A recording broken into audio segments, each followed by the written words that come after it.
ito ay rated SPG. Striktong patnubay at gabay ng magulang ang kailangan. Maaaring may masiselang tema, lengguwahe, karahasan, sexual, horror o droga na hindi angkop sa... Napatunayan ni Perena ang kanyang sarili na hindi sumapi sa kanya ang kanyang ama na si Hagorn. Kaya naman nga't agad na nagpasya na si Alena na palayain na siya.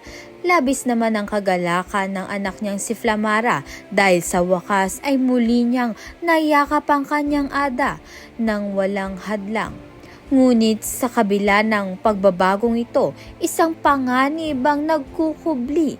Nagkatawang tao si Gargan upang linlangin si Tera gamit ang mga huwad na boses na unti-unting naggugulo sa isipan ni Tera, habang si Dea naman ay tuluyan nang nabihag ng panlilinlang ni Gargan. Dahil sa kanyang kalituhan, hindi namamalaya ni Dea na nadadamay na rin niya si Adamus na tila naaakit sa kanyang kapangyarihan habang wala siya sa kanyang tamang pag-iisip.